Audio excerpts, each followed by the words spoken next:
Olá pessoal, vamos começar mais uma videoaula aí. Essa é a terceira parte dos nossos encontros sobre a relação entre sujeito e objeto na filosofia de Gilles Deleuze, especificamente do livro Diferença e Repetição, perseguindo aí as três sínteses do tempo. Já fizemos uma videoaula falando da primeira síntese, fizemos sobre a segunda síntese e hoje a gente vai encerrar falando aí da terceira síntese. Eu sou o professor Luciano e esse é o nosso canal Filosofia para Iniciantes. Solta a vinheta aí para a gente começar a nossa videoaula.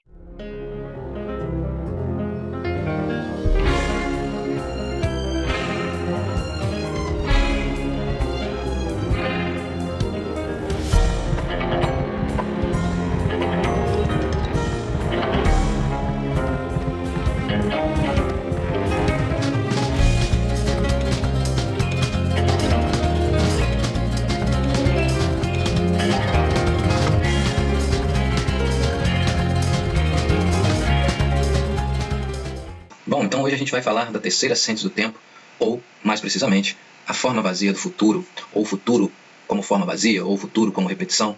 Vamos ver aí um pouquinho mais sobre essa terceira síntese. Claro que antes a gente vai deixar aí um resumo, né, sobre as três sínteses, mesclando todas elas agora para a gente finalizar.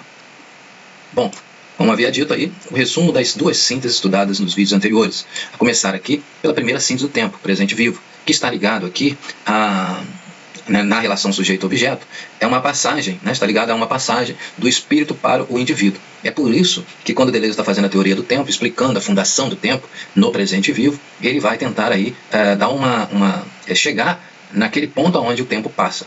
Por que o tempo passa? Né? Especificamente ele vai explicar essa condição, ligando isso à relação sujeito-objeto. Tá? Então, antes da gente entrar nas imagens aí e paradoxos do presente, a gente tem que ressaltar que se você ainda não sabe o que é a relação sujeito-objeto, você tem que voltar lá nas nossas aulas anteriores, que a gente fala bastante sobre essa relação sujeito-objeto. Né? A gente vai falar que o objeto tem a ver com aquilo que se chama realidade, que em filosofia a gente chama de ser. Né? Então está dentro de uma concepção filosófica chamada de ontologia, em grego onto, que significa ser, toon, né? Que significa ser, e que a ontologia ela vai estudar quais são as concepções de existência e de realidade. Lembrando que, ao fazer a teoria do conhecimento, os filósofos vão colocar o objeto diante do sujeito, e o sujeito conhecendo o objeto. Tá? Lembrando também que, ao conhecer o todo, que é esse objeto, o ser, a realidade, o indivíduo também faz parte desse todo. Tá? Então é como se uma formiga estivesse olhando para ela mesma e tentando analisá-la. Né? É uma questão que os alemães vão chamar de reflexão, tá? Mais para frente. Mas enfim, então o sujeito está de um lado e o objeto está de outro. Isso vai acontecer também na gramática. Lembra? Quando você vai estudar gramática, mais especificamente sintaxe, você estuda sujeito e predicado, que é a mesma coisa. Porque quando Aristóteles está fazendo os seus estudos de razão, os seus estudos lógicos, né, o Aristóteles ele concebe aí a proposição. Né? Não só ele, mas vários filósofos, mas a gente parte aqui de um ponto de partida que é o Aristóteles. Então Aristóteles, ao criar as proposições lógicas, ele vai colocar o sujeito e o objeto. O sujeito primeiro, o objeto depois. Né? E aqui a gente inverte só para uma tentativa de ficar mais didático. Bom, então a gente já falou várias vezes como que se funda o tempo, né? E como se funda o presente. O presente ele se funda através de contemplações, né? De contrações no espírito ainda, porque aqui nessa relação sujeito-objeto, o Deleuze, ele desdobra o sujeito. Então, esse sujeito ele não é individual como era na ontologia. Na ontologia, você tem um indivíduo, que é um corpo físico. Né? E esse corpo físico, para o Aristóteles, também continha o racional, o lógico, o conceitual, a linguagem. Então, na ontologia aristotélica, você tem o indivíduo físico, corpóreo, a essência física, né? E você teria a essência racional, a essência lógica também, que é conceito, que é linguagem, né? São formas. Então, essa seria a ontologia. Então, quando você vai fazer essa análise da relação sujeito-objeto, você considera esse ponto de partida de Aristóteles. Mas Aristóteles ele vai sofrer uma crítica, né? Esse tipo de concepção da relação sujeito-objeto vai sofrer uma crítica ou uma ruptura pelo filósofo Guilherme de Ockham, que vai colocar aí no pensamento, vai ficar famoso, a navalha de Ockham. Então ele vai separar na ontologia o indivíduo da racionalidade, da razão. Né? Então, o objeto individual, né, o indivíduo, o sujeito individual, né, na ontologia, vai se separar do sujeito racional. Então, o Guilherme de Ockham vai dizer que essa parte racional, conceitual, formal e lógica fazem parte da linguagem. Então, ele vai fazer praticamente uma navalha, ele vai serrar mesmo na ontologia, retirando a racionalidade, né, a linguagem do campo ontológico. Então, agora, para se pensar a relação sujeito-objeto, você só vai ter, a partir de Guilherme de Ockham, o indivíduo.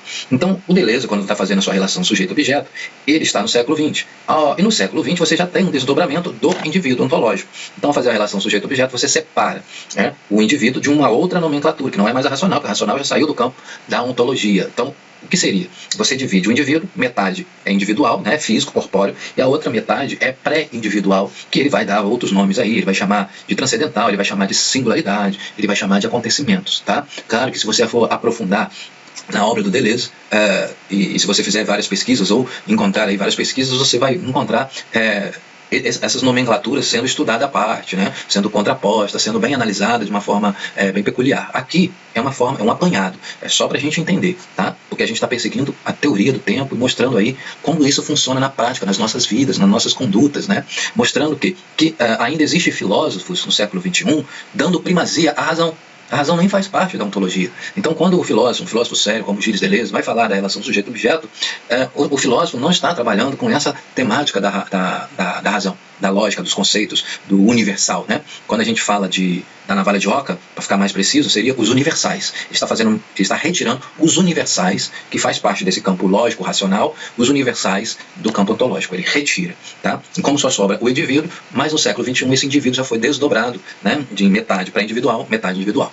Então é isso. O Deleuze aqui, quando ele vai falar de repetição, para mostrar a fundação do tempo, esse pré-individual, ele está chamando de indivíduo espiritual, tá? Por isso que esse indivíduo espiritual ainda não é o homem propriamente dito, o homem social, o homem com suas psicologias, com as suas linguagens, não. Ainda é um pré-indivíduo, né? Então ali já está se encontrando as fundações e os fundamentos do tempo, tá ok?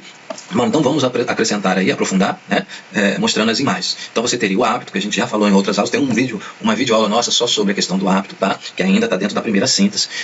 Outra imagem que é o Deus Cronos, que é o Deus que representa o tempo linear, que vai do passado para o futuro, passando pelo presente, tá? Você tem a vida. Então quando a gente fala em primeira síntese do tempo, que é o presente vivo, para a gente se situar, a gente está falando o quê? Do sangue que corre nas nossas veias ainda, tá? Então é isso. Então é uma coisa mais visceral, que o Deleuze vai chamar de molecular, né? Ele vai chamar de microfísica, é essa parte que está mais próxima da realidade, que é o que ele chama às vezes hora de objeto, hora de ser, hora de natureza, né?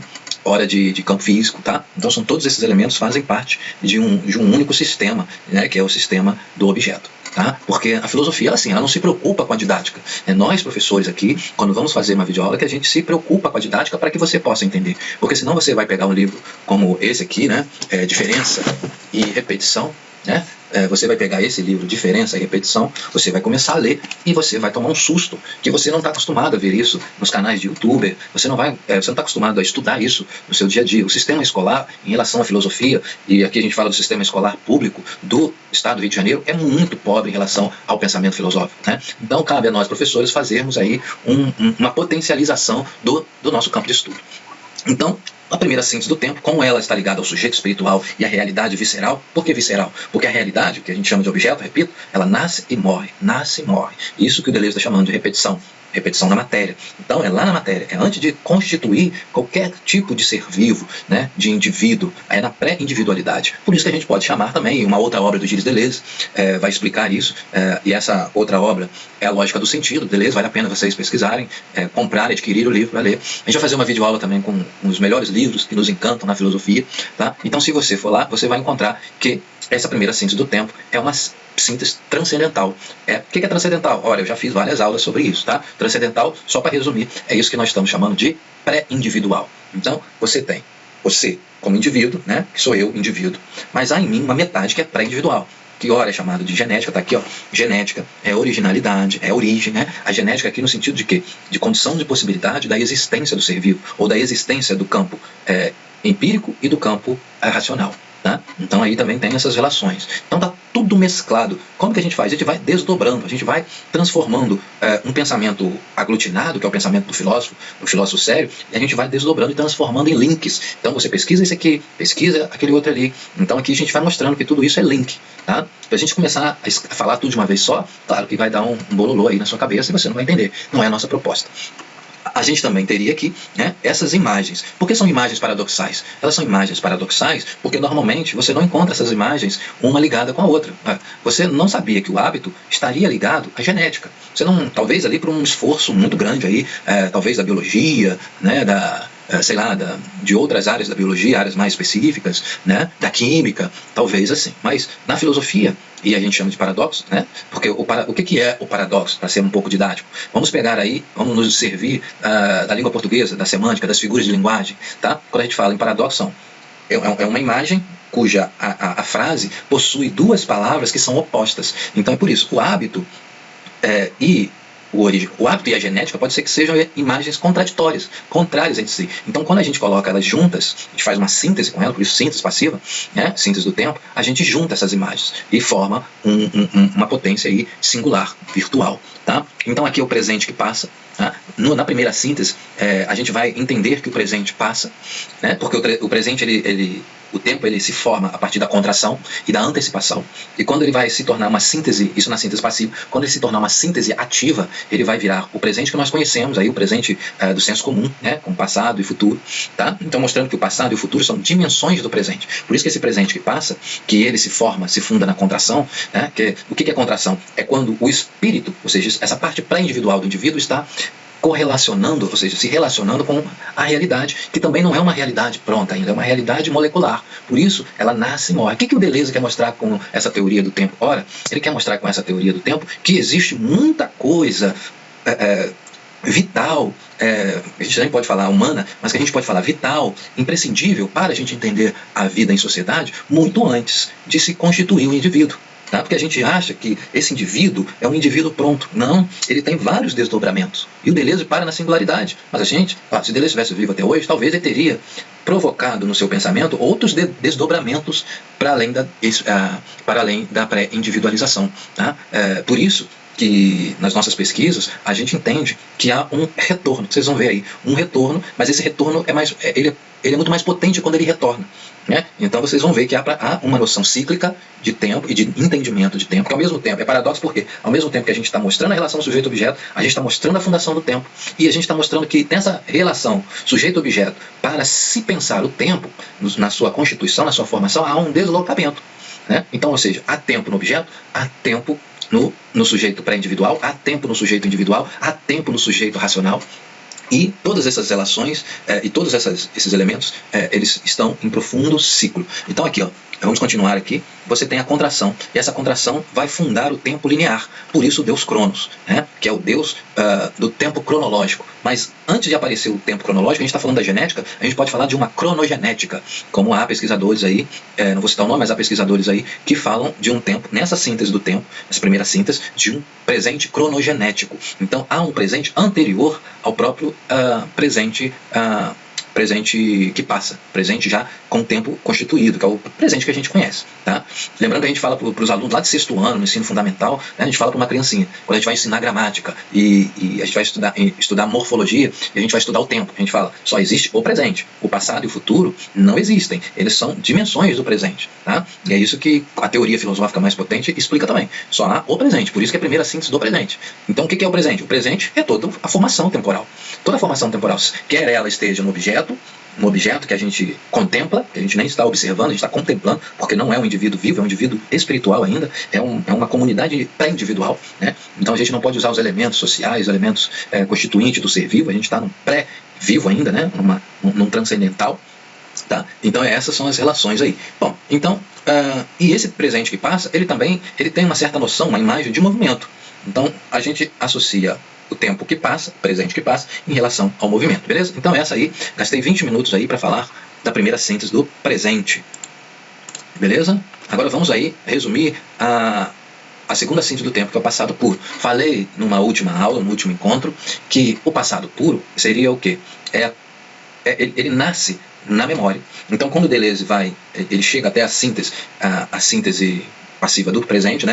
A síntese ativa, perdão, ele vai falar da síntese ativa, que a síntese passiva do presente, do hábito, vai gerar uma síntese ativa, e essa síntese ativa é a síntese da memória, né? Porque aí esse tempo já é o tempo do indivíduo, então a gente já pode falar memória. Tá? Quando é o tempo pré-individual, a gente não fala de memória, a gente fala de contração. Então, contração é a mesma coisa de memória, só que está em níveis individuais diferentes. Contração está no pré-individual e a memória está no individual.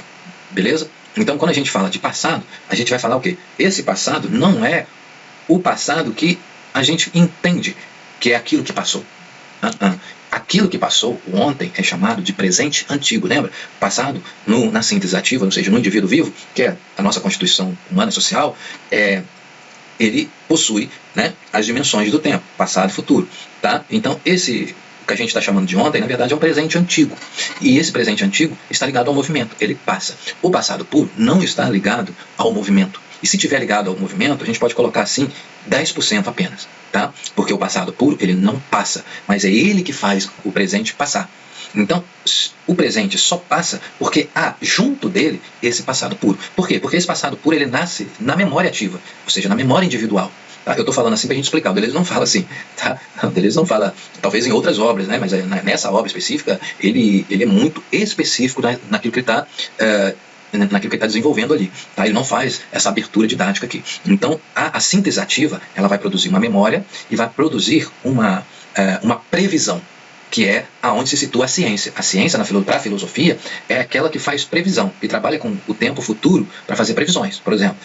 E essas previsões, elas têm que se tornar gerais, que é o problema do Kant. Né? Você não precisa acender o fogo e colocar uma água ali, no recipiente, e tentar experimento. Você até pode fazer isso, e tentar ali observar até que ponto, até que temperatura essa água precisa atingir para ferver. Ora, pela questão transcendental, científica, que o Kant conseguiu desatar, é uma previsão.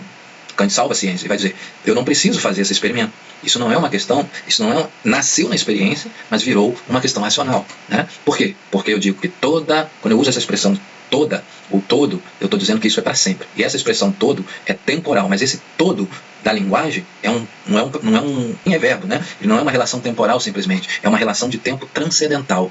Então, quando eu digo toda a água ferve a 100 graus, eu não preciso fazer o experimento para que essa experiência seja verdadeira. Tá? Porque os empiristas faziam isso. Eu só posso ter um dado a partir do momento que eu faço uma experiência. Então ele está mostrando uma outra concepção de ciência. Uma ciência do transcendental. Então eu tenho que fazer experiências, que essa experiência tem que valer eternamente. Então é como se os empiristas não pudessem usar a palavra todo e a palavra sempre, que são termos temporais, palavras temporais transcendentais. Beleza? Mas não vou esgotar isso não. Então o que eu quero dizer é que o passado, esse passado puro, ele aparece na memória, mas não é uma memória comum, não é uma memória individual. Por isso eu chamei de paradoxo. Eu falei, mas como não é? Se é memória, o que eu conheço de memória, o senhor explicou, professor, o senhor falou que é uma memória do indivíduo, como é que não pode ser individual?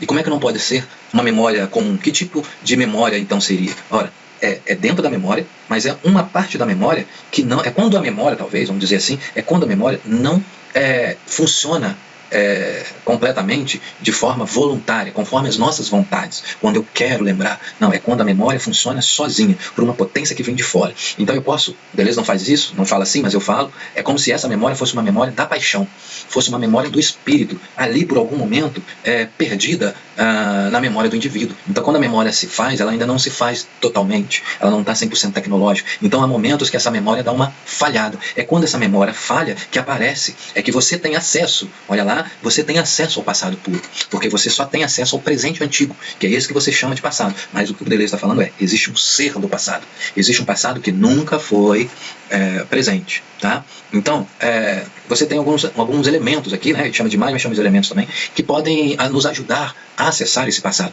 Então, há o presente que passa, e ele só passa porque junto a ele, mas não de uma forma existencial, mas como se fosse de uma forma espiritual mesmo, como se fosse um espírito fazendo com que o tempo passe. Né? Olha a complexidade da teoria do tempo. Você teria o tempo passando, mas você não saberia como esse tempo passa. Né? E isso que faz o tempo passar é o passado. O passado faz o presente passar. O tempo que eu estou falando é presente. O passado faz o presente passar. Então, quando o presente está passando, na verdade, ele está refletindo um passado. É como se esse presente fosse médium. Fosse um médium kardecista, né? Fosse um médium umbandista. É como se esse presente, toda vez que ele se manifestasse por um espírito que fale ao seu ouvido, né? Ou seja, seria um médium, porque os médios veem espírito, conversam com os mortos. É como se o presente conversasse com o passado. e na hora que ele funcionasse praticamente sem saber, se transformando em passado. Então essas são as imagens que a gente está tentando trazer aí, beleza? Então, quais são os objetos, instrumentos que faz com que a gente acesse esse passado puro? A gente falou aqui, ó, corpos em mistura com outros corpos moleculares. Então, o Deleuze se vale muito dos estoicos gregos, tá, gente? Não são esses estoicos romanos que muito se fala na internet. Então, há uma concepção na filosofia estoica de Zenão, Crisipo, mais precisamente, que é a questão da mistura, né? Quando um corpo encontra com outro, ele se mistura para se expandir.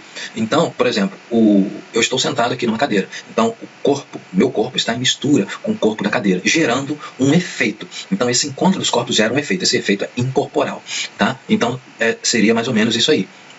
Aqui no passado puro eu falo, são um efeito. No presente há a causa, né? Há o encontro dos corpos, que é a causa uns para os outros, tá? E o efeito dessa causa vai gerar, o encontro dessa causa vai gerar um efeito. Esse efeito é incorporal. É como se o passado puro fosse um incorporal. Por isso que eu estou falando que embora se forme lá na memória ativa, mas ele retira da memória ativa aquilo que dela ainda é passional, que ainda é espiritual, para gerar essa segunda síntese, que é aquilo que explica a passagem do tempo. Tá? E a passagem do tempo é o presente, quando ele passa refletindo o passado. Tá? Então aqui a gente colocou aqui a imagem do deus Aion em oposição ao deus Cronos. Você teria o deus Aion. Deleuze descobre esse deus Aion, né, que é o deus do tempo circular, ou do tempo esfacelado, é o tempo que vai para todos os lados, né? Esse é o deus Aion. É o passado que nunca foi presente. A memória poética, né, seria um instrumento que nos levaria a acessar. Então o que eu estava falando que eu me perdi que eu vou dar continuidade agora, que quando a gente fala de encontro dos corpos, né, então a memória poética, ela é um instrumento que nos leva a entrar em contato com esse passado puro.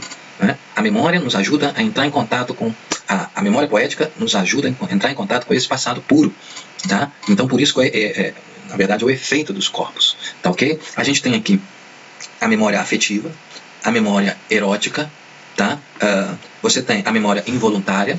Então, lembrando aqui que a memória involuntária seria o quê? Quem é que está te levando para o passado puro? Agora sim, eu lembrei de fato o que eu quero falar sobre a questão das misturas. Quem é que está te levando para o passado puro? Ora, são encontros afetivos. Ou seja, são objetos...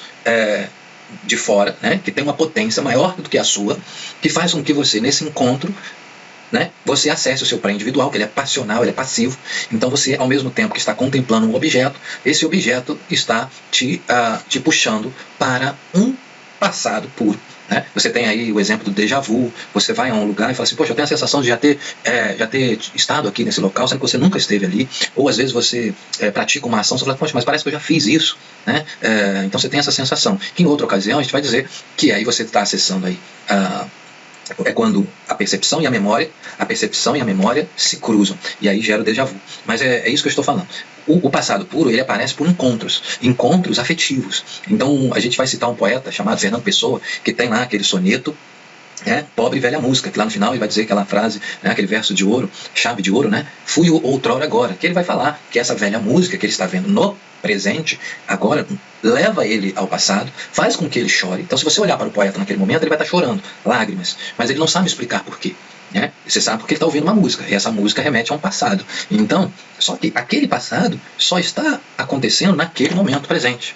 Então, é a hora, como lembra que eu falei que o passado puro está ao lado do presente que passa, fazendo com que o presente passe, mas você não tem acesso, porque você está na linha cronológica, você está em Cronos. Então, o encontro afetivo e emotivo é o que faz você encontrar com o Aion, passar para a linha de baixo, que é a linha do Aion. Essa linha do Aion também é a linha erótica, né? Então a lágrima, nesse sentido aqui, quando você fala de lágrima na segunda síntese do tempo, é uma lágrima erótica, tá? Não entenda erótico como pornográfico, tá? Não tem nada a ver com isso. Erótico no sentido do quê? No sentido de afetos espirituais. E aqui você também teria a mnemosine, que é uma imagem da segunda síntese do tempo. Ora, a mnemosine, ou a reminiscência platônica, também teria essa peculiaridade dessa segunda síntese. Por isso que o Deleuze chega a afirmar o quê? Que vocês já viram aquela imagem, aquele quadro, né, pintado pelo Rafael, né, que fala do encontro dos filósofos. Então tem lá filósofos pré-socráticos, e aparece também no centro da pintura Platão e Aristóteles. O Platão apontando para cima e o Aristóteles apontando para baixo. A ponto de Deleuze dizer o quê? Que qual é a confusão que se fazem que se faz com Platão e Aristóteles? Ora, o Platão estaria na segunda síntese do tempo e Aristóteles estaria na primeira síntese. A primeira síntese, gente, é a síntese do presente, é a síntese que vai fundar o indivíduo com a sua psicologia, repito. A segunda síntese já é um esgotamento dessa relação individual social, né? Já é uma busca para o pré-individual, ou seja, o indivíduo nas suas potências e nos seus afetos, que os estoicos vão chamar lindamente de incorporal, e que o Henri Bergson lindamente também vai chamar de virtualidade. Então, ou seja, você tem o atual em Bergson e o virtual. A segunda síntese do tempo é essa, que é o passado puro, seria o virtual, tá? Então você tem aqui as imagens que eu já coloquei. A memória funcionaria de forma involuntária, ou seja, contra as nossas vontades. Ou seja, o poeta, né, Fernando Pessoa, naquele poema lá, Pobre Velha Música, ele não queria chorar, mas esse choro, ele é involuntário. Então, se você está acessando um passado puro pela involuntariedade da memória, ou seja, sem a sua vontade, você está acessando um passado espiritual. Por isso que você não age. É passividade, é paixão. Você fica inerte. O Deleuze vai fazer uma obra sobre cinema, e quando ele falar de tempo no cinema, ele vai mostrar filmes onde os personagens não agem quando deveriam agir. Vou dar um exemplo. Uma cena de cinema, tá pegando fogo, o que as pessoas têm que fazer? Correr, dar no pé, sair, né? Agora, aquele personagem que se encontra num passado puro, ele não sai do lugar. Tá pegando fogo, tá despencando tudo, ele fica ali. E melhor, né? Os atores se beijam ali. É uma cena que pode aparecer com beijo, com afetos ali, e a cena caindo ali, destruindo. Para quem gosta de cinema, isso, o Deleuze não assistiu o filme, mas a gente pode lembrar essa cena. No Homem-Aranha 2, o Homem-Aranha feito pela Sony, né? Aquele segundo Homem-Aranha, e teve uma sequência de 3 Homem-Aranhas, né? A segunda, né, que tinha aquele doutor cientista lá, com vários tentáculos lá, tem uma cena quando o Peter Parker, ele se revela para a Mary Jane, né? Então ele tá com um pedaço ali de estrutura metálica nas costas, né? Então, ou seja, e ele ainda chega, e ela fica encantada porque ela descobre que ele, o Peter Parker, é o Homem-Aranha, mas ele está ali sofrendo, ele está segurando um peso, né, para evitar que o cenário caia na mulher amada, na Mary Jane. Então ele segura ali e ele continua conversando com ela, e ela ali fica toda feliz, né, porque ela fala que ela já sabia, né, ela pressentia e tal, mas ele fala, poxa, mas isso aqui está doendo, você tem como me dar uma ajuda? Ou seja, isso seria naquele pedaço de cena ali, naquela relação entre os dois, e aquele, né, o cenário caindo e ele ali tentando segurar, seria a segunda síntese do tempo, né? É onde os atores que deveriam fazer movimentos diferentes, né, ele deveria ali estar praticando ações na linearidade do tempo cronológico, ele está simplesmente parado, segurando um peso, né, que seria, para a gramática narrativa, seria incoerência, né, porque está fugindo da coerência. Como é que uma pessoa que está segurando um peso insuportável ali pode ainda ficar flertando com a amada? Então, você só entende isso se você entender essa segunda síntese do tempo, ok? Então a gente teria aí, por último, a representação. Por que Mnemosine? Porque a Mnemosine é uma deusa da memória. Tá? Então, quando a gente fala em segunda síntese do tempo, a gente apela para o misticismo, a gente apela para a mitologia, a gente tem que se valer de imagem, porque o que a gente está falando é 500% abstração. Tá? Você não vai encontrar, você não vai mapear, né, de forma científica essa pré-individualidade do indivíduo. Essa pré-individualidade, ela é intuitiva, ela é emotiva, ela é espiritual, ela é mediúnica, tá? Eu estou usando esses elementos são meus, beleza? Então, por último aqui, por isso que a gente fala que é a mnemosine, né, ou mnemosine, porque não é a memória social, não é a memória que você usa para passar na prova do Enem, para lembrar do que você estudou, não é essa memória, é uma memória, não é memória de raciocínio, né? Não é uma memória do intelecto, é uma memória do pensamento que acessa o pré-individual. É uma memória transcendental, por isso que involuntária, por isso que erótica, por isso que poética. Tá, ok? E a representação. Essa segunda síntese do tempo, embora seja do passado puro, ainda nos produz representações, imagens de representações da realidade. Bem que não poderia ser. Mas aí é a questão que Deleuze coloca, que é a insuficiência da memória, e é quando porque o Bergson se vale dessa segunda síntese, né? Henri Bergson vai fazer um trabalho magnífico, né? Matéria e memória, onde ele vai esgotar essa questão do passado virtual, ou passado puro que o Deleuze está dizendo, né? Mas o Deleuze vai falar que, infelizmente, o Bergson não é suficiente. O Deleuze vai ter que buscar outros filósofos, outros artistas, porque o Deleuze é assim, é ciência, arte, filosofia. E a gente acrescenta ciência, arte, filosofia e magia, hermetismo, umbandismo, não é isso? Aí são imagens nossas, mas o Deleuze deveria dizer, mas não disse. Faltou esses elementos para ele que outros continuadores colocam, né? Filosofia, ciência, arte e magia, tá? Então, quando você fala de esgotamento da segunda síntese, é por conta disso aí, da representação.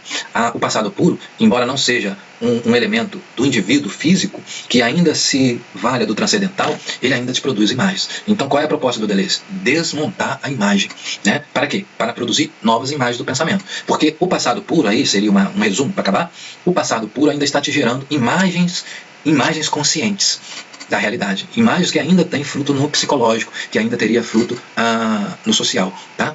Mas com 1 milhão de ressalvas, 1 milhão de palavras em vermelho mostrando que está errado. Mas ainda seria isso. Por isso que o Deleuze vai falar da insuficiência da memória. E a representação, eu botei separado, significa voltar ao presente, tornar presente, e presentação é o presente, ou seja, tornar presente aquilo que já passou. Então, ao invés de destruir aquilo que já passou, né, o passado puro ainda te joga num presente, mas esse presente já passou.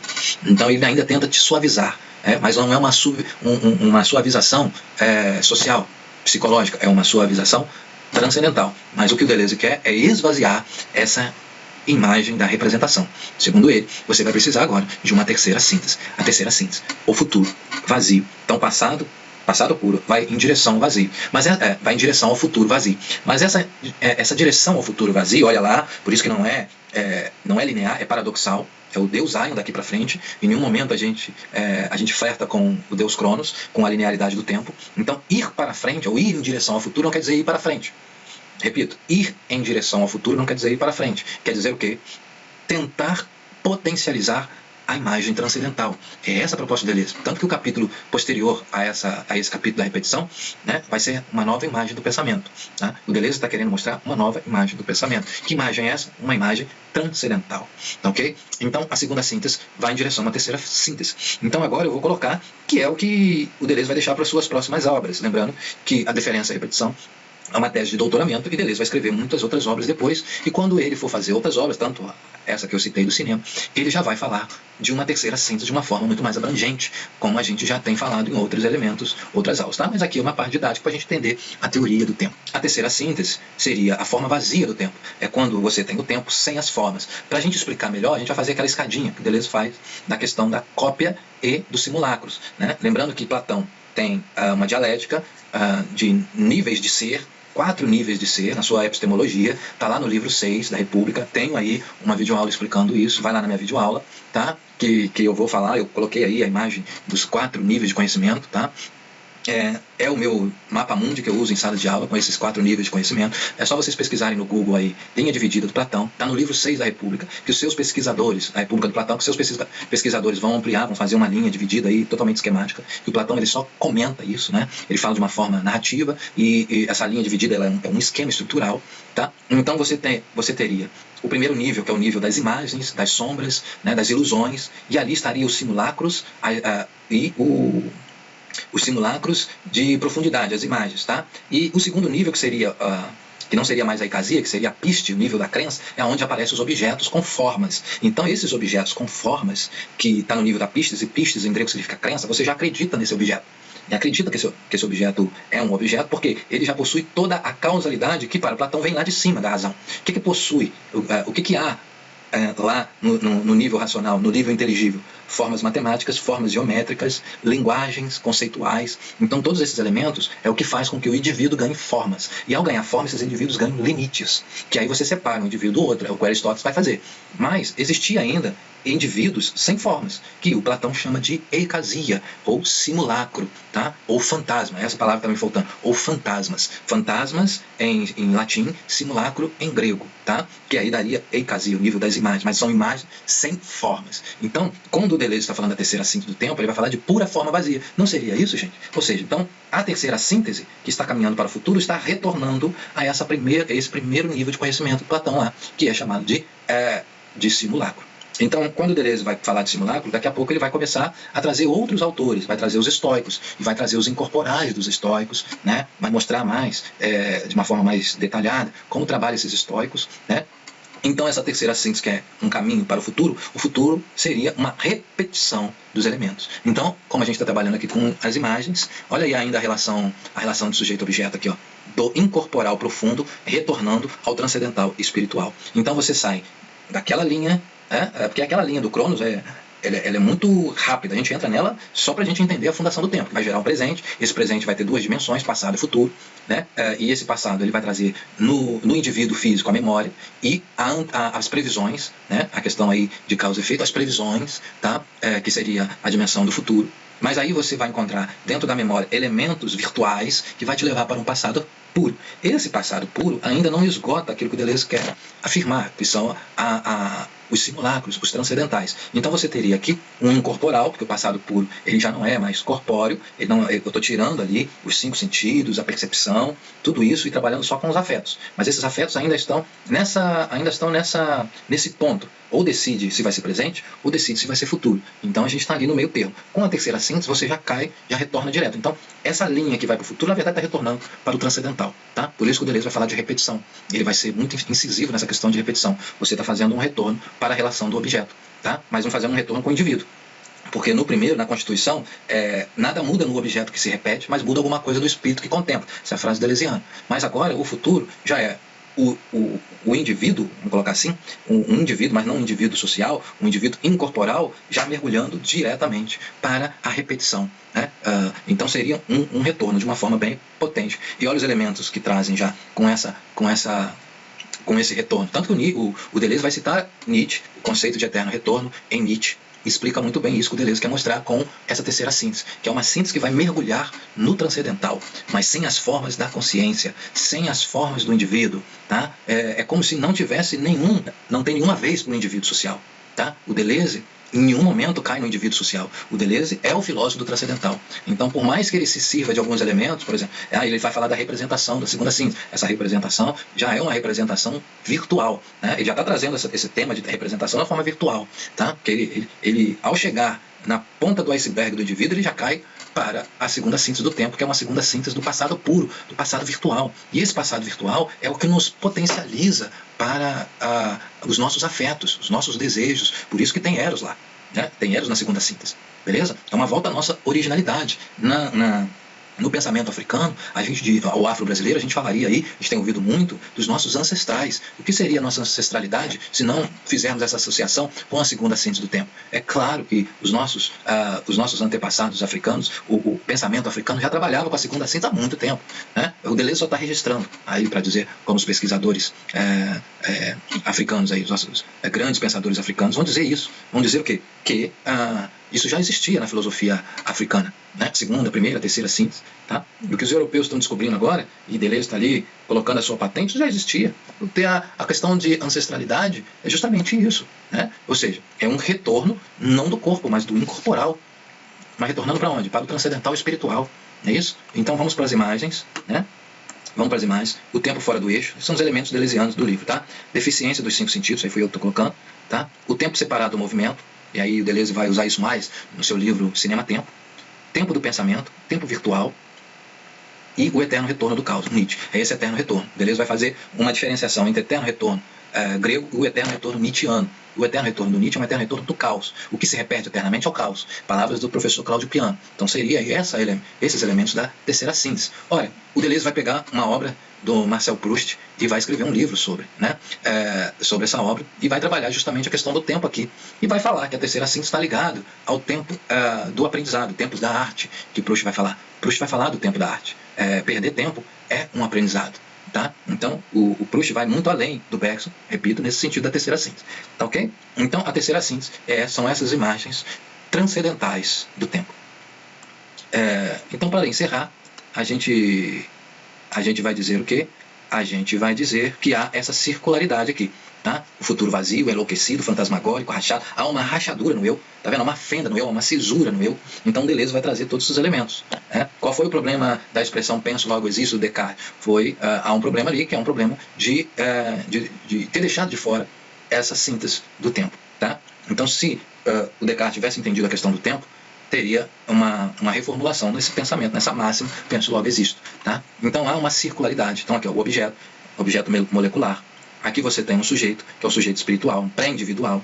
E aqui você tem um sujeito individual. E aqui você tem novamente um sujeito transcendental. Então você tem 3 tipos de sujeito. Tá? E Do objeto para o sujeito espiritual, você tem um presente genético. Do sujeito espiritual para o sujeito individual, você tem um presente cronológico. E dentro desse presente cronológico vai haver, ou dentro do sujeito individual, vai haver a memória, né? Vai aparecer a memória. Mas há dentro da memória um elemento dentro dessa memória que vai gerar um passado virtual. E esse passado virtual, você vai ter aí uma nova concepção de sujeito, que é o eu rachado. Esse eu rachado é o sujeito transcendental, que está em direção a um objeto. Então o futuro, vazio, repetido, retornado, ele tem muito mais característica do objeto do que do indivíduo. Por isso que na primeira síntese, como nada muda no objeto que se repete, mas alguma coisa muda no indivíduo que contempla, ou seja, a diferença, o Deleuze é o filósofo da diferença, a diferença aparece no sujeito, né? Ou seja, a realidade fica ali, tic-tac, tic-tac, tic-tac. O indivíduo, né, esse sujeito espiritual, contempla, tic, contrai tic e antecipa tac. Mas no objeto, na realidade, sempre continua, tic, tic nasce, morre, o tac aparece e morre. É sempre assim. Agora, quando o tempo vai para a terceira síntese, o futuro repetido, retornado, já é não mais o sujeito provocando a diferença, mas o sujeito já diferenciado retornando para esse objeto. Então, agora é ele que vai se fazer, né, nessa repetição, que não é mais a contração, não tem mais essa genética, mas tem uma forma vazia do tempo. Aqui o tempo não passa, aqui o tempo nem existe, né? Essa forma pura, o eu enlouquecido, um instinto de morte, né? Então, beleza, ainda tem muito para trabalhar nessa terceira síntese, tá? Então é preciso outras obras aí. Tudo bem? Ficaremos por aqui. Espero que vocês tenham gostado. Não vamos esgotar mais. Essas aulas sobre o tempo eram das mais complexas que a gente tinha para apresentar. Conseguimos apresentar finalmente. Então, assista, fique conosco aí, que nós traremos outros elementos agora, menos, se a gente pode dizer assim, complexos, mas trabalharemos outros temas. Espero que a gente tenha esgotado aí, pelo menos por enquanto, essa questão das três síntese do tempo. Vamos falar de tempo mais, porque iremos falar bastante desse, né? A gente vai falar muito aí desse campo transcendental. Ok? Muito obrigado e até a próxima.